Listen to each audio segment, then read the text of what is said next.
Hello everyone. So in this session we'll be discussing about the recruitment process that I follow on a day-to-day basis, and apart from that how to discuss with candidate about any specific role.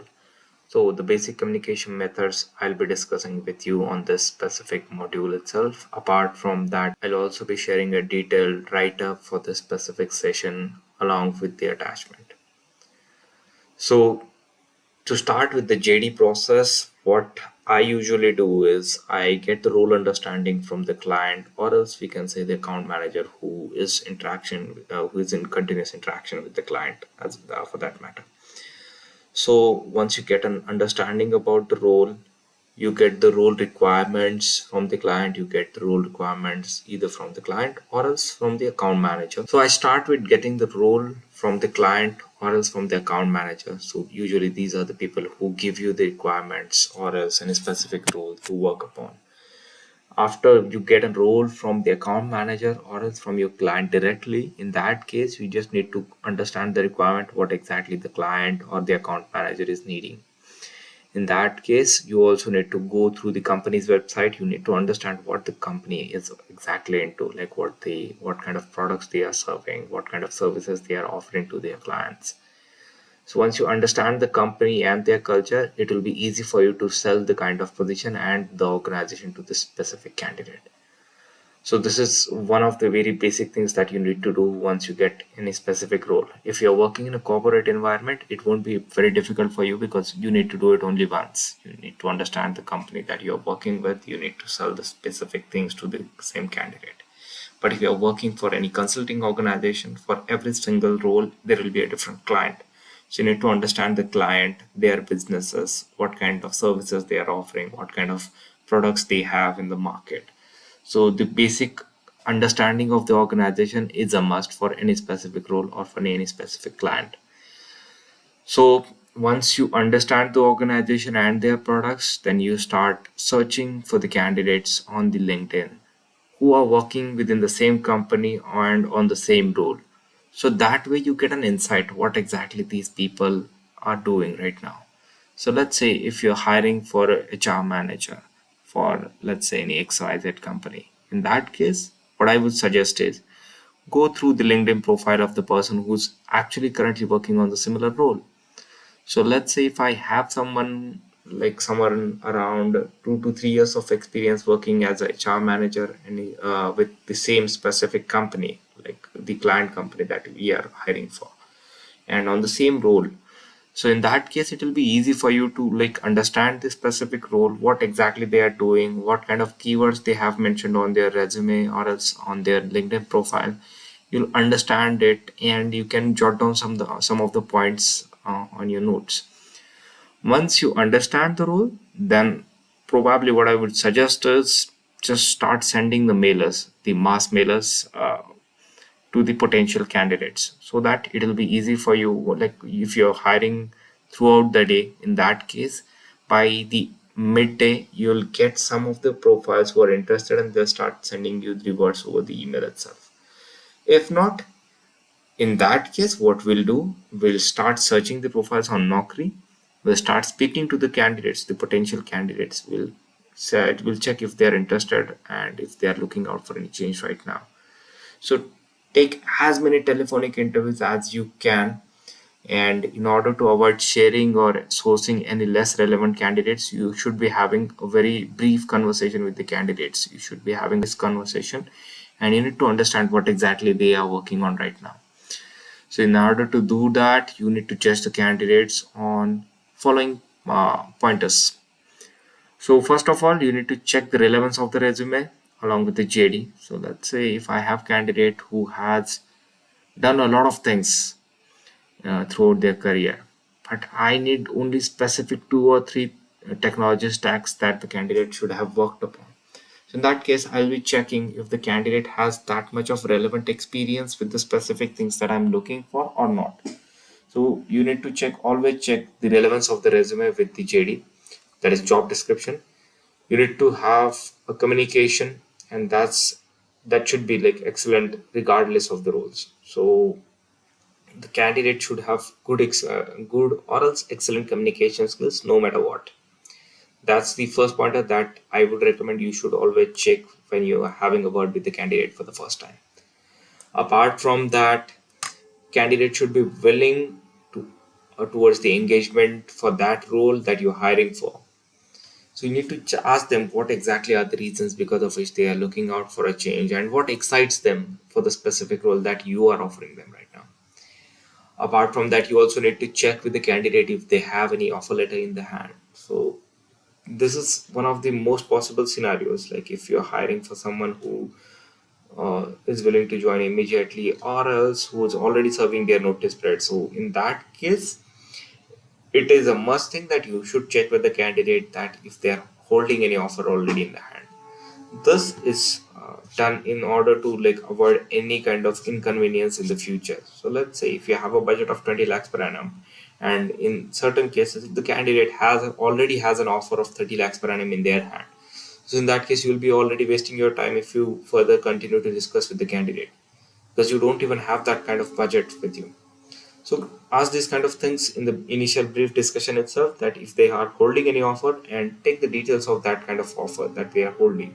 If it is fitting within your budget, then there's a point to continue the further discussion.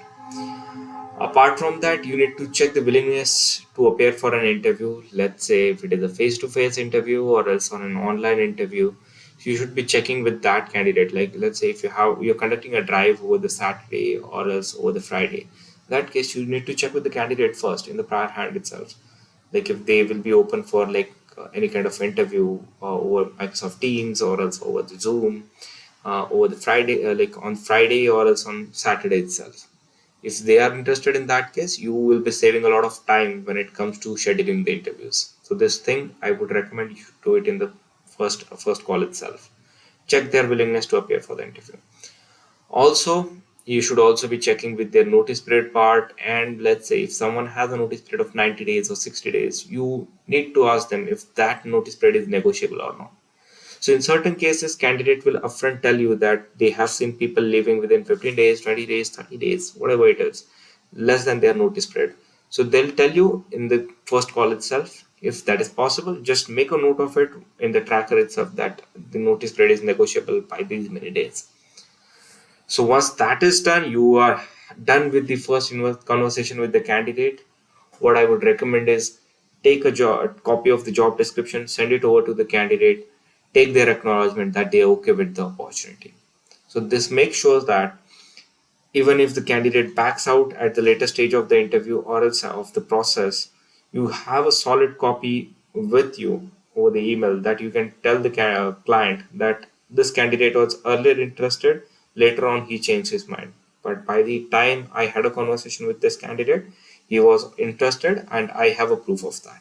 So this usually are the things that you need to keep with you, and this also makes sure that the candidate understands the role and he is still interested in the role. So apart from that, I would suggest to check CV for the validation from the account manager or else from the hiring manager himself. So after getting a confirmation, share the CV with the hiring manager or else with the account manager to check if they are fitting within the expectation of the hiring manager or else account manager, because at the end of the day, these are the people who are going to hire these kind of candidates. So check their interest and if they find it suitable for the role or not. And apart from that, you need to follow up with the client or as the hiring manager or as the account manager for the feedback on your candidates. If you have shared the candidate and you have waited for 48 hours, start following up. So this actually makes sure that you have a good touch on your profiles. You just make sure that you remember that you have shared these many number of profiles with the client or else with hiring manager. And if you have received the feedback within that time itself, that's well and good. If you have not, send a reminder email that you have not received any feedback on these kind of candidates so far, and you can intimate the candidates about the same if they have been shortlisted or not.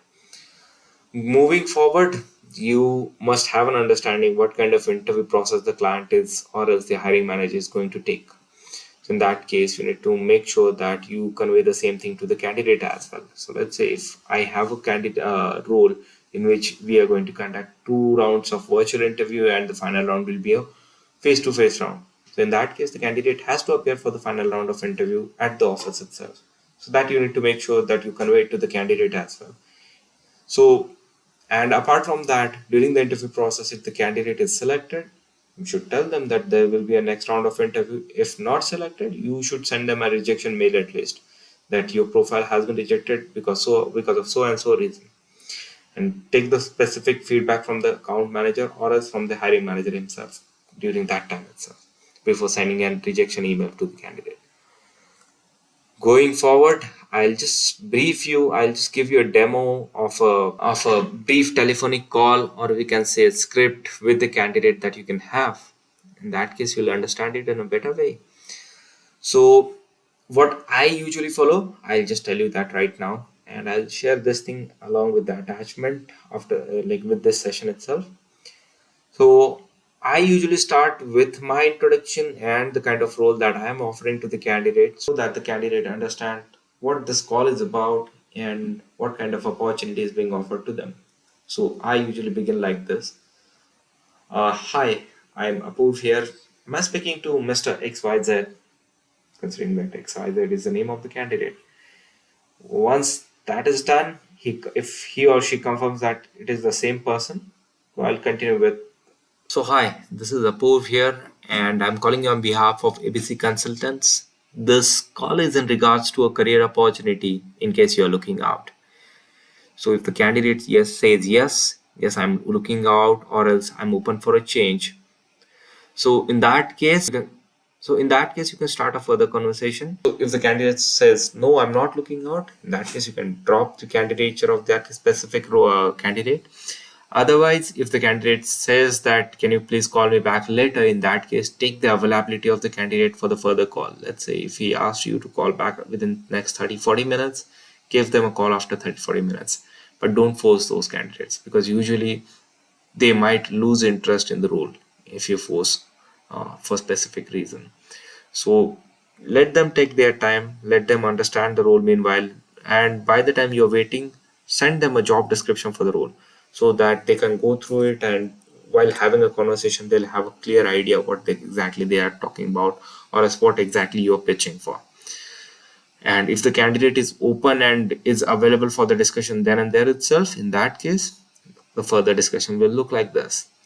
So let's say I'm a recruiter and I'll tell them, yeah, it's great that I understand that you're currently working with XYZ company and on a designation of this. In that case, candidate, if he's working on that specific designation with the same company, in that case, he'll say yes. And in that case, you need to go ahead and ask them, tell them that you're currently hiring for ABC consultants, and I wanted to check if you have applied for any specific opportunity with this specific company in last 6 months or like 3 months, whatever the cooling down period for that organization is. And if candidate says no, in that case you should go ahead and ask them about the details, like what kind of roles they have handled so far, what kind of technology stack they are working on right now, and if that fits within the job description that you have been provided. Then later on you take the details from the candidate which you have mentioned on your tracker. Like the name of the candidate will always be in front of you when you're like sourcing from Naukri. The notice period you need to check from the candidate. You need to check their current CTC, what their expectations are. You need to check with their notice periods. And as I said earlier, you need to check for if the notice period is negotiable or not. Apart from that, you need to check for their current location, where exactly they are working out of. Apart from that, you need to tell them that this will be the specific location that we'll be hiring for. Let's say if someone is sitting at Mumbai and you are hiring for Bangalore, you need to tell them upfront that we are hiring for Bangalore location and this is going to be work from office. Will you be comfortable with that? Take their consent. If they are still okay with it, then take the rest of the details that are there on the tracker. Make sure that the candidate is fully aware about the job description. So once you take the understanding of their current role, give them a brief about what exactly you are also hiring for, because you have already gone through the job description. You must be having a clear understanding what exactly you're hiring for. Give them a brief about the role, what exactly you're hiring for, so that they also understand it fully. And tell them that after this call, you will also be sending them a job description so that they can go through it and you can take their confirmation over the email itself. So that's pretty much how the initial conversation will look like. During the process, let's say if you have selected multiple candidates after round one, in that case, what I would suggest is once they clear the first round of interview, give them a call, even if you are not scheduling the second round itself. Give them a call, tell them that congratulations, you have been selected through round one, and we will be very soon scheduling the second round of interview with you over Microsoft Teams, Zoom, or face to face, whatever it is. So give them the update, what exactly the stage of the process they have reached so far, and tell them the specific time or else the tentative time when the interview will be scheduled or not. And if the candidate has been rejected, send them a rejection email. So keep the candidate engaged throughout the process. So once you have scheduled their second round of interview, take a follow up with the hiring manager once the interview is done. Same goes for the round one as well. Same goes for every single interview. And once you offer the candidate as per the expectations, or like after having the HR discussion with the candidate and the CTC has been discussed, if the candidate is okay with it, once you share the offer letter with them, after that, make sure that what I usually do is I usually make sure that on every Saturday or else on Sunday, I give a call to the candidate, check if they are going through any other interview, if they have received any other offer so far, till the time he has completed his notice period and he joins the organization. Otherwise, it is very easy to lose a track of the candidate and they might join somewhere else without letting you know. So this has happened with me some time back in the past. So that's when I started following this specific method, and this has helped me a lot. I started I have actually dropped the rejection ratio of my candidates after offering by 80-90% already. So this will be helpful for you as well in the further process when you're working in this specific in the recruitment industry. So that's pretty much of it. So this was all about this course. I'll be adding few more lectures going forward, but as of now, this is pretty much it. So if you have any suggestions, please make sure that you drop that in the Q&A section itself, or else you can drop the comments. Thank you very much for joining this course and wish you a very great career ahead in the recruitment industry. Thanks a lot again.